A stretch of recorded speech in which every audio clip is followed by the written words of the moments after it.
हरे कृष्णा।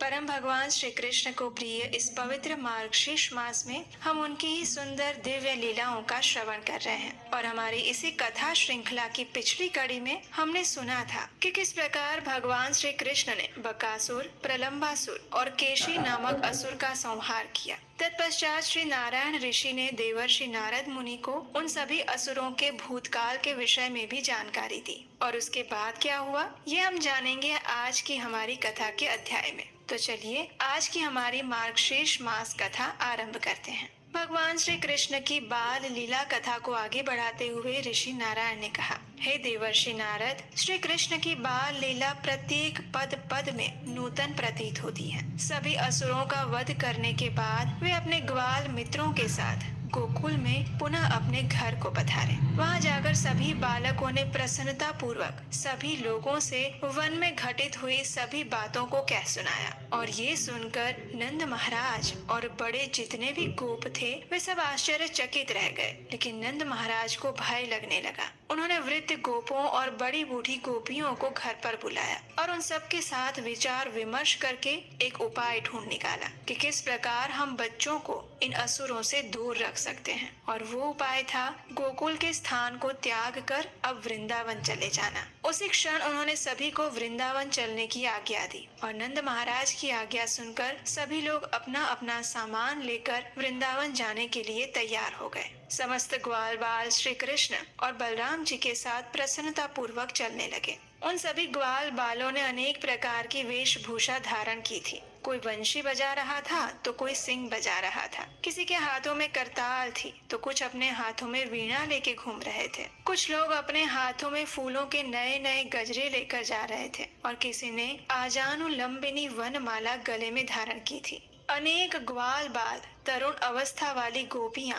बड़ी बूढ़ी गोपियां और सभी ग्वाले एक साथ निकलकर वृंदावन की ओर जाने लगे। श्रीमती राधा रानी की सुशीला आदि सखियां भी नूतन अलंकारों से विभूषित होकर सुंदर दिख रही थी और वे सब भी वृंदावन की ओर चल पड़े। यशोदा मैया और रोहिणी माता भी रत्नमय अलंकारों से अलंकृत होकर सुवर्णमय उपकरणों से सज्जित रथ पर चढ़कर जा रही थी। नंद, सुनंद, श्रीदामा, गिरिभानु, विभाकर, वीरभानु, चंद्रभानु ये प्रमुख गोपगण हाथी पर बैठकर आनंद के साथ यात्रा कर रहे थे। कोटि कोटि वृद्ध और युवान गोप भी उस यात्रा में सम्मिलित थे। कोई घोड़े पर सवार था तो कोई हाथी पर और कितने ही रथ पर चढ़कर जा रहे थे। उन सबके साथ उनके सहस्त्र हजारों दासियां भी चल रही थी। कुछ सुंदर दासियां अपने हाथों में भोग द्रव्य और क्रीड़ा द्रव्य लेकर चल रही थी। कुछ के हाथों में फूलों की मालाएं थी। कुछ अपने साथ अग्नि शुद्ध दिव्य वस्त्रों का भार उठाए हुए थी। कईयों ने चंदन, अगरू, कस्तूरी और केसव का द्रव्य ले रखा था। कोई संगीत में मग्न थी तो कोई विचित्र कथाएं कह रही थी।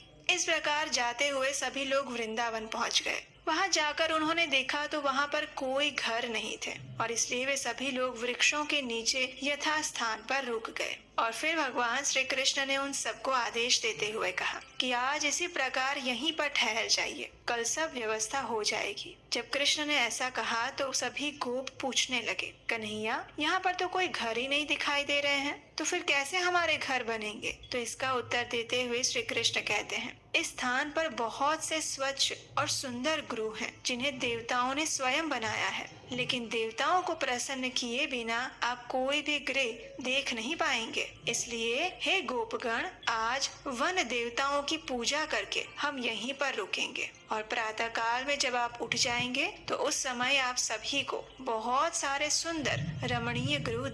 सभी लोग धूप, दीप, नैवेद्य, भेंट, पुष्प और चंदन आदि के द्वारा इस वृक्ष के मूल भाग में स्थित चंडिका देवी की पूजा करिए। इस प्रकार श्री कृष्ण की बात सुनकर सभी गोपों ने दिन में देवताओं की पूजा की, भोजन किए और फिर रात्रि में प्रसन्नता पूर्वक वहीं पर शयन कर गए। रात होते ही वृंदावन के भीतर सभी व्रजवासी, नंद महाराज, माता यशोदा, माता रोहिणी और सभी ग्वाल सो गए। पूर्ण चंद्रमा की चांदनी फैल जाने से वृंदावन अब स्वर्ग से भी अधिक मनोहर लगने लगा था। अनेक प्रकार के पुष्पों का स्पर्श करके बहने वाले सुंदर मंद वायु से सारा वन प्रांत सुवासित हो गया। समस्त प्राणीगण निश्चेष्ट होकर सो गए। और तब रात्रिकालीन पंचम मुहूर्त के बीत जाने पर शिल्पियों के गुरु भगवान विश्वकर्मा देव वहां पर पधारे। उन्होंने दिव्य और सुंदर वस्त्र पहना हुआ था। उनके गले में मनोहर रत्न माला थी। उनके कानों में कांति युक्त मकर आकृत कुंडल थे। वे ज्ञान और अवस्था में वृद्ध होने पर भी किशोर की भांति दिखाई दे रहे थे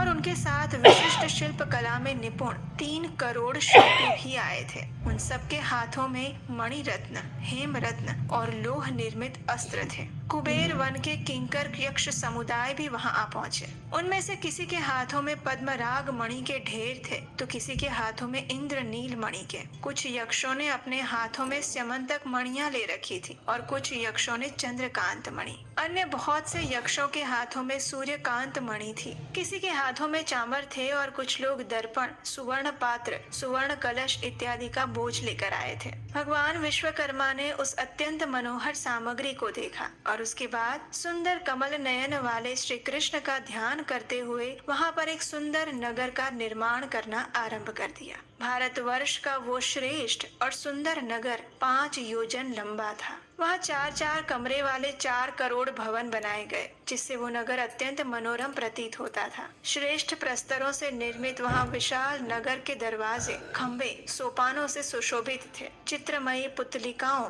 पुष्पों और कलशों से वहाँ के भवनों के शिखर भाग को प्रकाशमान किया गया था। वेदिकाएं और प्रांगण उस नगर के भवनों की शोभा बढ़ा रहे थे। प्रस्तर खंडों के परकोटों से सारा नगर घिरा हुआ था। विश्वकर्मा देव ने खेल खेल में ही संपूर्ण नगर की रचना कर दी। प्रत्येक गृह में यथा योग्य स्थान पर बड़े और छोटे 2 दरवाजे थे। यक्षों और शिल्पियों द्वारा लाए गए अनेक प्रकार के स्फटिक मणियों से उन दरवाजों को और उन गृहों को सजाया गया। गोपों के लिए यथास्थान और यथा योग्य निवास स्थान बनाकर विश्वकर्मा देव ने वृषभानु गोप के लिए पुनः एक रमणीय भवन का निर्माण किया। चारों दिशाओं में 4 दरवाजे थे। 4-4 कमरों से युक्त 20 भव्य भवन थे। उस संपूर्ण भवन का निर्माण महामूल्य मणियों से किया गया। वहाँ का प्रत्येक सुरम्य मंदिर सोने के कलशों से दैदीप्यमान था। अब शिल्प शिरोमणि विश्वकर्मा ने वृषभानु राजा के आश्रम से दूर जाकर सेवक गणों के स्थान एक सुंदर मनोहर स्थान को पसंद किया। वह स्थान 1 कोस लंबा और चौड़ा था और वहाँ पर महात्मा नंद महाराज के लिए गृह बनाने का आरंभ किया। बुद्धि से अनुमान करके उनके लिए उन्होंने सबसे विलक्षण भवन बनाया। वो श्रेष्ठ भवन 4 गहरी खाइयों से घिरा हुआ था। शत्रुओं के लिए उसे लांघना अत्यंत कठिन था।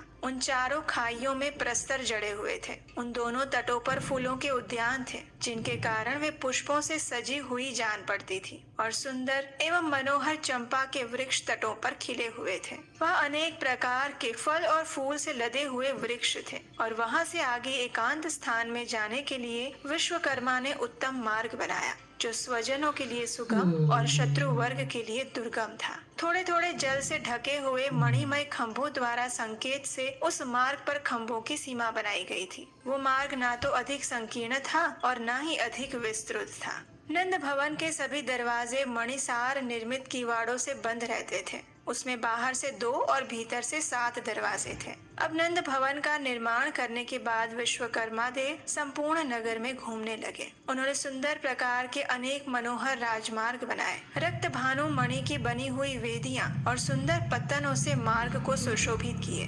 राजमार्ग के दोनों ओर मणिमय मंडप बनाए और फिर वृंदावन में जाकर विश्वकर्मा देव ने सुंदर गोलाकार और मणिमय परकोटों से युक्त रास मंडल का निर्माण किया, जो चारों ओर से 1-1 योजन विस्तृत था। मणिसार से रचित 9 करोड़ मंडप उस रास मंडल की शोभा बढ़ा रहे थे। वे श्रृंगार के योग्य चित्रों से सुसज्जित और शैयाओं से संपन्न थे। वहाँ पर अनेक दिव्य सुवर्णमय कलश और वस्तुएं उपस्थित थी। अनेक पुष्पों से भरे हुए उद्यानों और सरोवरों से सुशोभित उस रास स्थल का निर्माण करके विश्वकर्मा दूसरे स्थान पर गए और फिर उन्होंने जगह जगह पर एकांत स्थान में अपने मन और बुद्धि से विचार करके 30 रमणीय और सुंदर विलक्षण वनों का निर्माण किया और ये सभी वन मात्र श्री राधा और माधव की क्रीड़ा के लिए बनाए गए थे। फिर उन्होंने मधुवन के पास जाकर एक अत्यंत मनोहर निर्जन स्थान में वट वृक्ष के मूल भाग के पास, सरोवर के पश्चिम किनारे और केतकी वन के बीच में, चंपा के उद्यान के पूर्व में राधा माधव की क्रीड़ा के लिए एक और रत्नमय मंडप का निर्माण किया।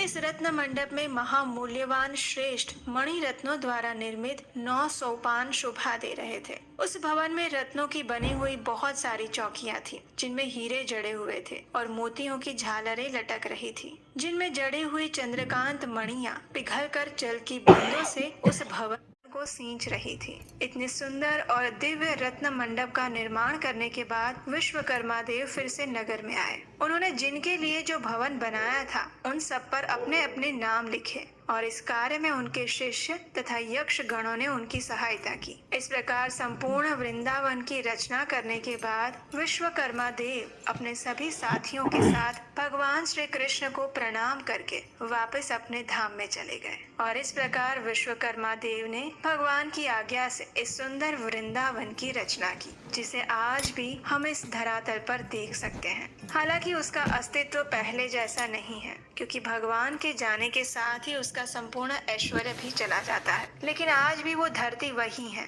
जहाँ आज से 5 से 5.5 हजार वर्ष पूर्व नन्हे से श्री कृष्ण ने अपनी सुंदर बाल लीलाएं की थी। और वो वही स्थान है जहाँ पर श्रीमती राधा रानी के साथ और अन्य गोपियों की उन्होंने इच्छा पूर्ति की थी, जहाँ पर स्वयं परम भगवान श्री कृष्ण इस धरातल पर प्रकट हुए थे। तो ये थी आज की मार्गशीर्ष मास की सुंदर और दिव्य वृंदावन से जुड़ी हुई एक पौराणिक कथा। हमें विश्वास है कि आज ये कथा आपने पहली बार सुनी होगी। अगर ऐसा है तो कमेंट बॉक्स में हमें लिखकर बताइए, प्रतीक्षा करेंगे। और अगर आपको हमारे द्वारा इस मार्गशीर्ष मास में सुनाई जा रही कथाएं सुनना अच्छा लगता है तो इन कथाओं का श्रवण करने का पुण्य फल प्राप्त हो। और हम आपसे मिलेंगे इसी कथा की अगली कड़ी के साथ बहुत जल्द। हरे कृष्ण।